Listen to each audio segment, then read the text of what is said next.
আসসালামু আলাইকুম ওরহমতুল্লাহি বারাকাতুহু। ইন্নাল হামদুলিল্লাহ ওয়াসসালাতু ওয়াসসালামু আলা রাসূলিল্লাহ আম্মা বাদ।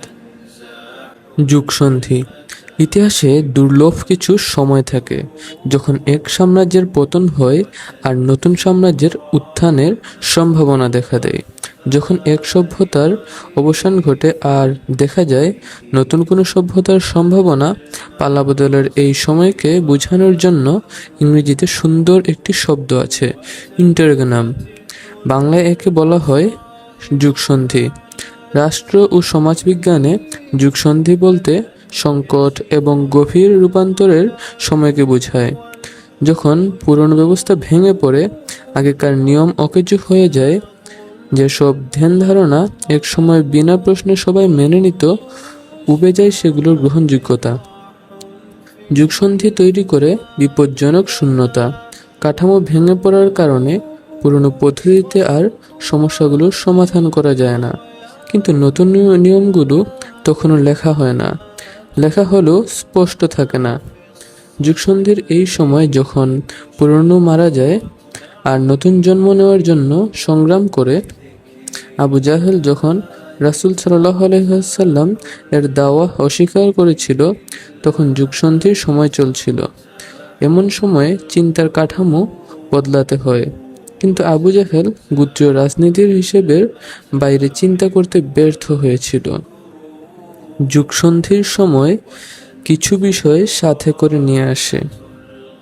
অনিশ্চয়তা। পালাবদলের এই সময়ে থাকে সামাজিক, রাজনৈতিক, অর্থনৈতিক কিংবা সভ্যতাগত নানা ধরনের অনিশ্চয়তা। অস্থিতিশীলতা। গভীর রূপান্তরের কারণে পরিস্থিতি দ্রুত বদলে যায়। কোনো সাম্রাজ্য বা সভ্যতার পতনের পর এই মাপের অন্য কোনো শক্তির উত্থানের আগ পর্যন্ত বিরাজ করে বিশৃঙ্খলা, অরাজকতা ও সহিংসতা। সুযোগ। অনিশ্চয়তা আর স্থিতিশীলতার পাশাপাশি যুগসন্ধি আসে সুযোগ নিয়ে। নতুন চিন্তা, দর্শন, সাম্রাজ্য, এমনকি সভ্যতা গড়ে তোলার সুযোগ। এটাই পুরনোকে ভেঙে নতুন কিছু গড়ার সেরা সময়। দায়িত্ব। সাথে সাথে আসে যুগসন্ধির দায়। এই সময়ে যারা বেঁচে থাকে, বিশেষ করে এই সময়কে যারা চিনতে পারে, তাদের ঘাড়ে চেপে বসে সংকটে অতিক্রম করে সম্ভাবনাকে বাস্তবায়নের গুরুদায়িত্ব।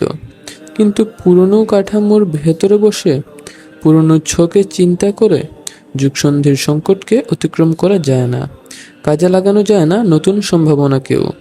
এর জন্য দরকার হয় চিন্তার আমূল পরিবর্তন, paradigm shift. Paradigm shift paradigm shift বলতে বুঝার কোনো কিছু নিয়ে চিন্তা বা কাজের চিরাচরিত পদ্ধতিতে বড়সড় উলটপালট। খেতাবি চালে বলা যায়, প্যারাডাইম শিফট হলো জ্ঞানের কোনো শাখার একেবারে গোড়ার দিকের ধারণা আর কর্মপ্রক্রিয়ার মৌলিক পরিবর্তন।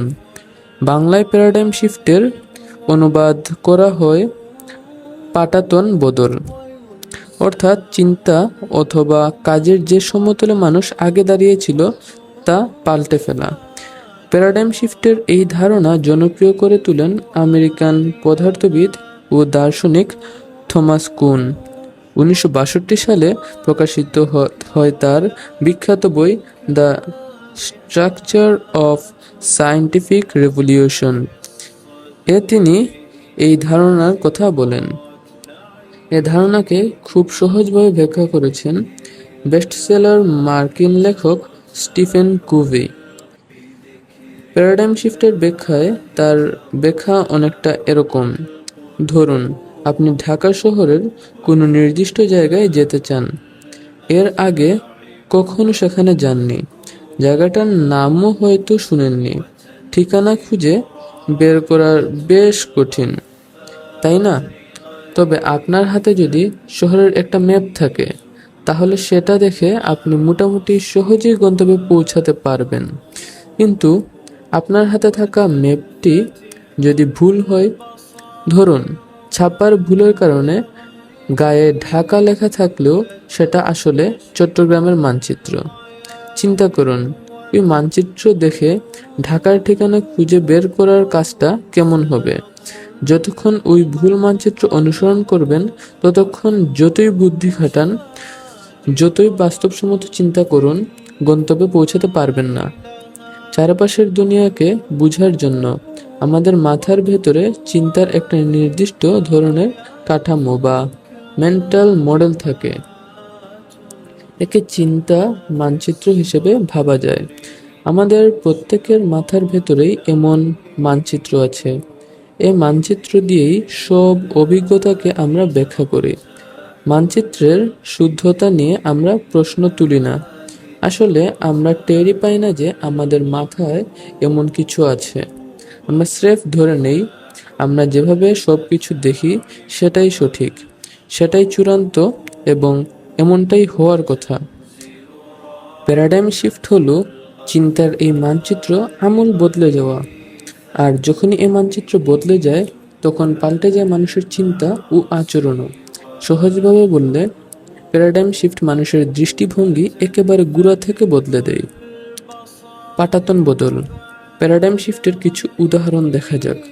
গ্রিক গণিতজ্ঞ ও জ্যোতির্বিজ্ঞানী টলেমি মনে করতেন পৃথিবী স্থির এবং সৌরজগতের কেন্দ্র। শত শত বছর ধরে একথাকে সত্য ধরে নিয়ে দৈনন্দিন জীবনে প্রয়োগও করেছিল মানুষ। কিন্তু কোপার্নিকাস এসে পুরো ভিত্তিটাই উল্টে দিলেন। বললেন পৃথিবী না, সূর্যই হলো কেন্দ্র। ফলে হঠাৎ করেই মানুষ সব কিছুকে একেবারে অন্যভাবে দেখা শুরু হলো। কেবল পৃথিবী না, পাল্টে গেল মহাবিশ্বকে দেখার দৃষ্টিভঙ্গিও। বিজ্ঞানী নিউটনের প্রস্তাব করা পদার্থবিজ্ঞানের মডেলটা ছিল ঘড়ির কাঁটার মতো নিখুঁত। এ মডেল আমরা আজও ব্যবহার করি। নিউটনিয়ান পদার্থবিজ্ঞানই আধুনিক প্রকৌশলবিদ্যার ভিত্তি। কিন্তু এই মডেল ছিল আংশিক, অসম্পূর্ণ। এই অসম্পূর্ণতা নিয়ে চিন্তা করতে গিয়ে আইনস্টাইন নিয়ে আসলেন আপেক্ষিকতা তত্ত্ব, দি থিওরি অফ রিলেটিভিটি, যা শুধু পদার্থবিজ্ঞান না, পুরো বিজ্ঞানের জগতে বিপ্লব ঘটিয়ে দিল। এগুলো বিজ্ঞানের ক্ষেত্রে প্যারাডাইম শিফটের উদাহরণ। তবে প্যারাডাইম শিফট শুধু বিজ্ঞানের ক্ষেত্রে ঘটে না। এ ধরনের পরিবর্তন আসে আরও অনেক ক্ষেত্রে। যখনই প্রতিষ্ঠিত কোনো চিন্তাভাবনা বা কাজের পদ্ধতিতে মৌলিক কোনো পরিবর্তন আসে, তখন সেটাকে প্যারাডাইম শিফট বলা হয়। যেমন, একসময় গান শোনা বা সিনেমা দেখার জন্য মানুষ ক্যাসেট বা সিডি ডিভিডি কিনত। এখন মানুষ ব্যবহার করে স্পটিফাই, ইউটিউব বা অ্যাপল মিউজিকের মতো ডিজিটাল স্ট্রিমিং সার্ভিস। এটা শুধু গান শোনা বা সিনেমা দেখার পদ্ধতি বদলায়নি, পুরো বিনোদন জগৎ আর তার ব্যবসার মডেলকে উলটপালট করে দিয়েছে। এটা এক ধরনের প্যারাডাইম শিফট। শত শত বছর ধরে ইউরোপের দেশগুলোতে শাসন চলত রাজতন্ত্রের মাধ্যমে। রাজার ছেলেই রাজা হতো। কিন্তু ইউরোপ থেকে আমেরিকাতে পাড়ি জমানো কিছু মানুষের উত্তরসূরিরা একেবারে ভিন্ন ধরনের এক শাসন ব্যবস্থার কথা ভাবল, রিপাবলিক বা সাধারণতন্ত্র। এটা ছিল শাসন কাঠামোর ক্ষেত্রে একটা বিশাল প্যারাডাইম শিফট। প্যারাডাইম শিফটের এই ধারণাটা আমাদের জন্য গুরুত্বপূর্ণ, কারণ যুগসন্ধির এই সময়ে আমাদের সামনে দুটো পথ খোলা।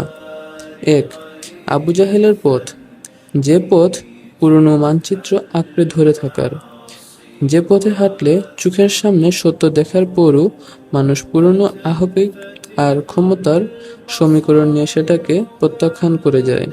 ফলে নতুন বাস্তবতার সাথে খাপ খাওয়াতে না পেরে ইতিহাসের আস্থা করে হারিয়ে যায়। 2, উমর ইবনুল খাত্তাব রাদিয়াল্লাহু তাআলা আনহু এর পথ, সাহসের সাথে পুরনো চিন্তার পাটাতন বা প্যারাডাইম ভেঙে ফেলার পথ, যে পথ হলো নতুন সত্য আর বাস্তবতাকে আলিঙ্গন করে নতুন পৃথিবীর নির্মাতা হবার পথ। যারা উমরের রাদিয়াল্লাহু তাআলা আনহুর মতো সত্যকে গ্রহণ করতে চান, যারা আবু জাহলের মতো অপ্রাসঙ্গিক পরিণতি এড়াতে চান, যারা আসন্ন পরিবর্তনকে বুঝতে চান, এই বই তাদের জন্য। তবে এই পথে হাঁটার আগে আমাদের জানতে হবে এই পথের পাশে ছড়িয়ে থাকা খাদের কিনারাগুলো কোথায়। বুঝতে হবে কেন আবু জাহেলের মতো পুরোদস্তুর বাস্তববাদী এবং বৈষয়িক মানুষেরাও সময়ের দাবিকে বুঝতে না পেরে ধ্বংস হয়ে যায়। কেন দরজায় কড়া নাড়তে থাকা ঝড়ের অস্তিত্বই বেশিরভাগ মানুষ টের পায় না। কেন অধিকাংশ মানুষ বুঝতেই পারে না তারা যুগসন্ধির ভেতর দিয়ে যাচ্ছে। ইতিহাসের দিকে তাকালে মানুষের এই অন্ধত্বের এক ধ্রুপদী উদাহরণ পাওয়া যায় রোমান সাম্রাজ্যের পাটাতনের অধ্যায়ে। অলক্ষ্যে পতন। অধিকাংশ ইতিহাসবিদের মতে রোমান সাম্রাজ্যের পতন হয়েছিল 476 সালে। 475 সালেও কিন্তু রোমের অধিবাসীরা মনে করেননি যে ঠিক পরের বছর মহান রোমান সাম্রাজ্যের পতন ঘটবে। এমনকি 476 কিংবা 77 সালেও তারা মনে করেনি সাম্রাজ্যের পতন হয়েছে। তারা নিশ্চিন্ত মনে এবং গর্বের সাথে ধরে নিয়েছে রোমান সাম্রাজ্য টিকে থাকবে আরও অনেক শত বছর। সাম্রাজ্য, সভ্যতা কিংবা বিশ্ব ব্যবস্থার পতন রাতারাতি হয় না। কেটে ফেলার পর একটা গাছ পড়তেও কিছুটা সময় লাগে। রোমান সাম্রাজ্যের পতনের পুরো প্রক্রিয়া শেষ হতে লেগেছিল প্রায় 2 শতাব্দী। পতনের প্রক্রিয়া চলার সময়টাতে যারা বসবাস করেন তারা শুরুতে বিষয়টা বুঝতে পারেন না। কেন? এর দুটো কারণ আছে। 1. নৈকট্য।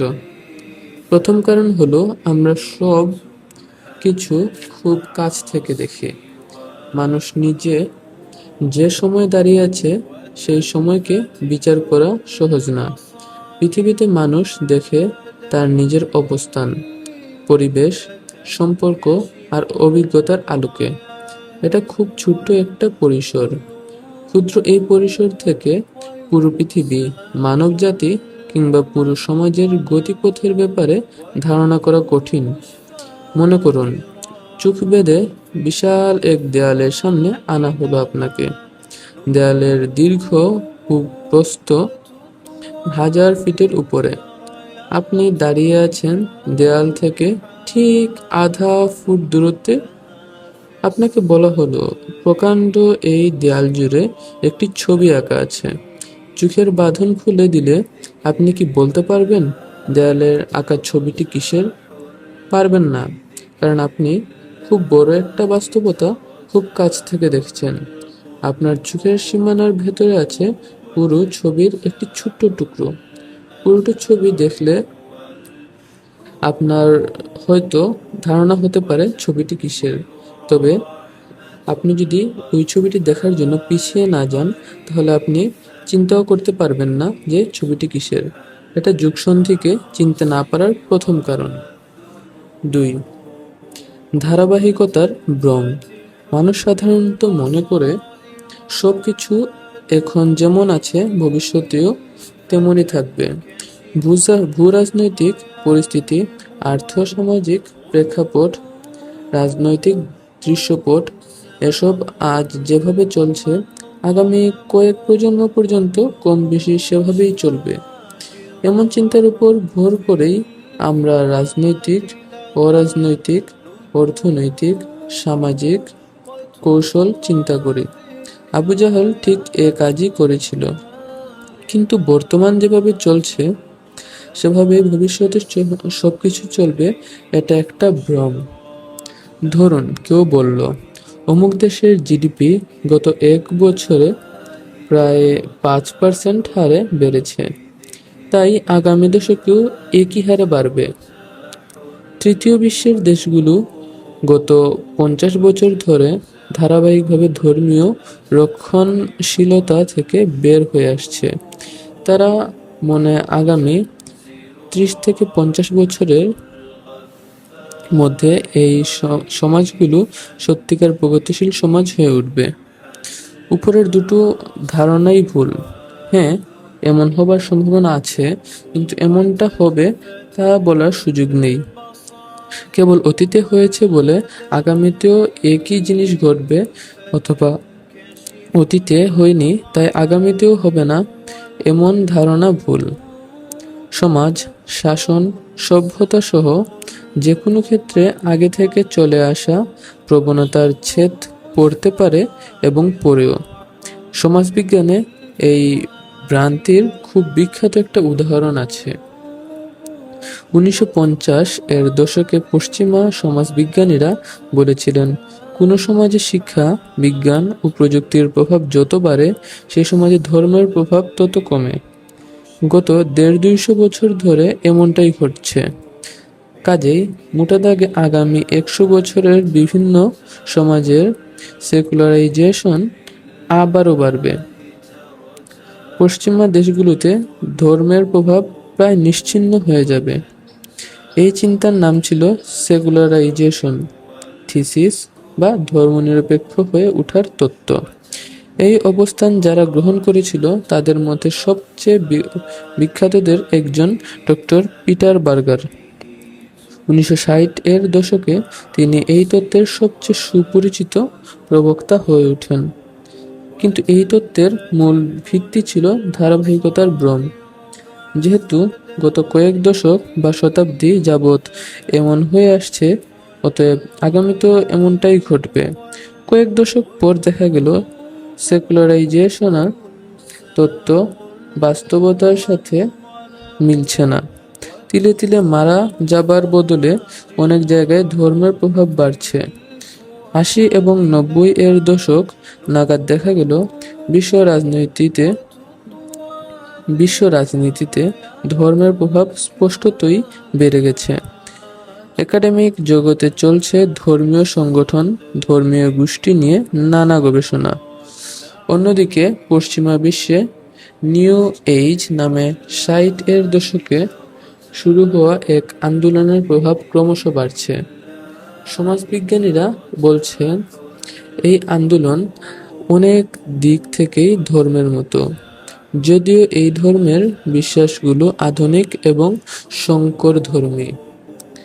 এক পর্যায়ে ডক্টর বার্গার স্বীকার করতে বাধ্য হলেন তিনি ভুল ছিলেন। বিখ্যাত হয়ে ওঠার প্রায় 3 দশক পর 90 এর দশকের শেষ দিকে তিনি লিখলেন, আধুনিকতা স্বয়ংক্রিয়ভাবে সেকুলারাইজেশন বাড়াচ্ছে এ ধারণা ভুল, বরং পৃথিবীর বহু অঞ্চলে ধর্মের প্রভাবের পুনর্জাগরণ ঘটেছে।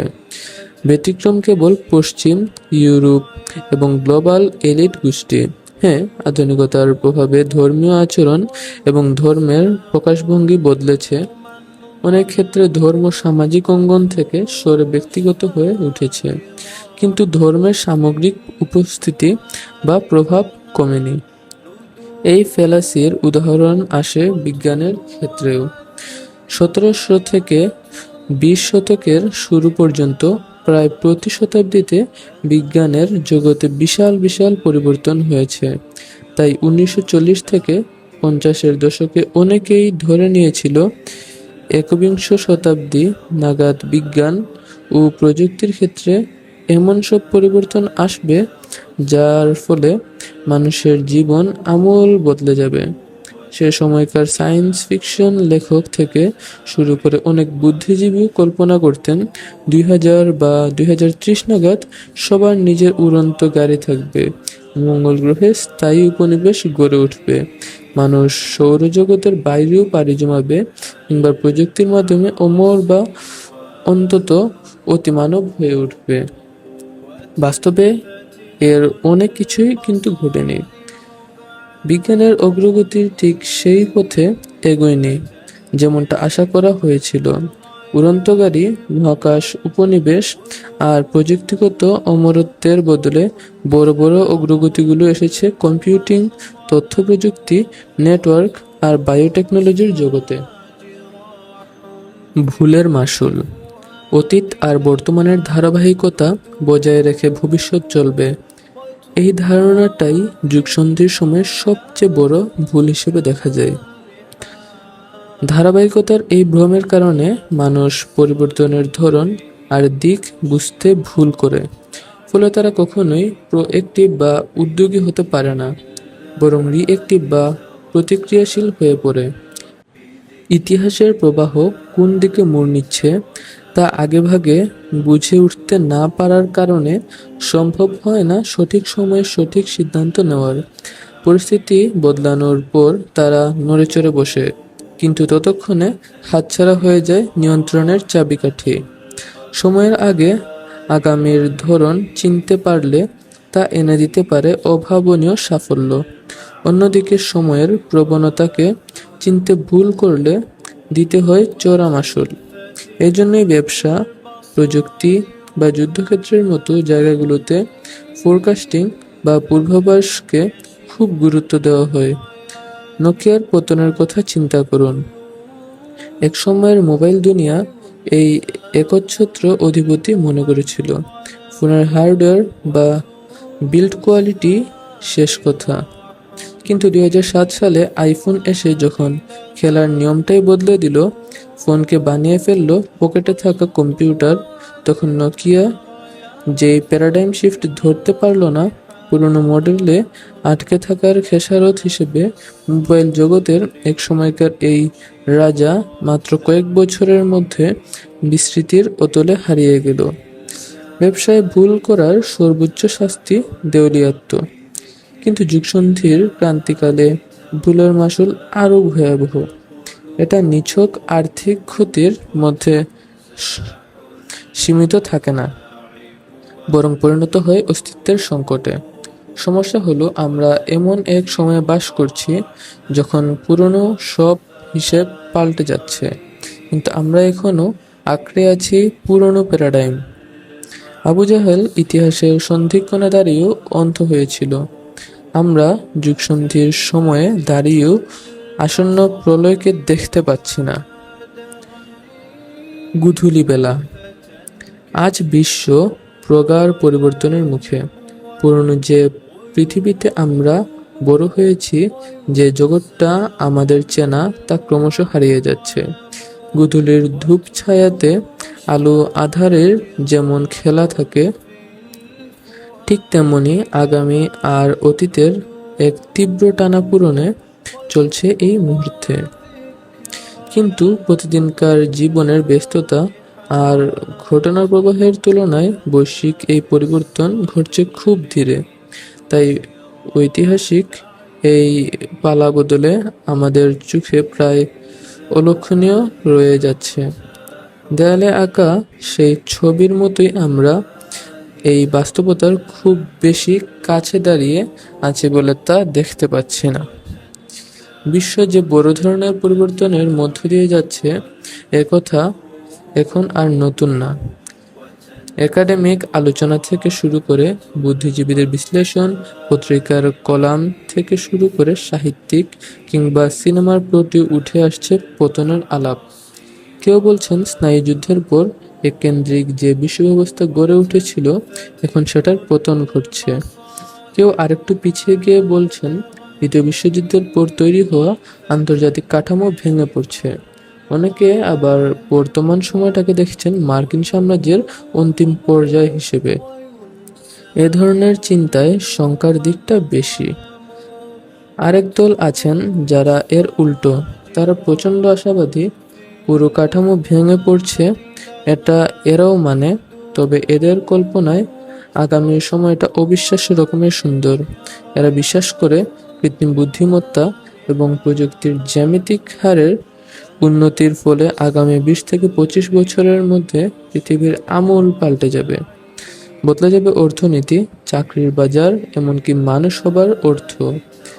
এমন এক নতুন বিশ্ব তৈরি হবে যা আজ আমাদের পক্ষে কল্পনা করাও সম্ভব না। এই ব্যাখ্যা আর পূর্বাভাসগুলোর মধ্যে কতটুকু সঠিক আর কতটুকু ভুল তা নিয়ে তর্ক হতে পারে। তবে দুপক্ষই একটা বিষয়ে একমত, এক অভূতপূর্ব পরিবর্তন আসতে যাচ্ছে। পালাবদলের এই প্রেক্ষাপট আমাদের কওম ও জমিনের জন্য তীব্রভাবে প্রাসঙ্গিক। এই সময় আমাদের সামনে আসছে শঙ্কা আর সম্ভাবনা নিয়ে। আন্তর্জাতিক, আঞ্চলিক এবং স্থানীয় প্রতিটি পর্যায়ে আমাদের চারদিকে জড়ো হচ্ছে একের পর এক সংকট। সেই সাথে দিগন্তে দেখা দিচ্ছে নতুন বিনির্মাণের সম্ভাবনা। তাই যুগসন্ধিক্ষণ এবং এর দায়কে আমাদের উপলব্ধি করতে হবে। অনেকে অবশ্য মনে করতে পারেন এগুলো স্রেফ তাত্ত্বিক ধারণা বা আলোচনা কিংবা দার্শনিক চিন্তাবিলাস। তাই চলুন বাস্তবতার সাথে ব্যাপারটা আগে মিলিয়ে দেখা প্রয়োজন। আমরা যে আসলে যুগ সন্ধিক্ষণ অতিক্রম করছি তা বোঝার জন্য ঘটনা প্রবাহকে বিচার করতে হবে সামগ্রিকভাবে। আপাতদৃষ্টিতে এলোমেলো মনে হওয়া বিন্দুগুলোকে সাজিয়ে নিতে হবে আসল ছবিটা দেখার জন্যে। এ লক্ষ্যে এ আলোচনাকে আমরা 3 স্তরে ভাগ করব: বৈশ্বিক প্রেক্ষাপট, আঞ্চলিক প্রেক্ষাপট, স্থানীয় বা জাতীয় প্রেক্ষাপট। চলুন উপর থেকেই শুরু করা যাক। নজর দেওয়া যাক বিশ্বমঞ্চের দিকে। ভিডিওর পরবর্তী অংশ দেখতে আমার চ্যানেলটি এখনই সাবস্ক্রাইব করে পরবর্তী ভিডিওর জন্য অপেক্ষা করুন। ইনশাআল্লাহ খুব তাড়াতাড়ি পরবর্তী ভিডিও নিয়ে চলে আসবো। আসসালামু আলাইকুম ওয়া রাহমাতুল্লাহি ওয়া বারাকাতুহু।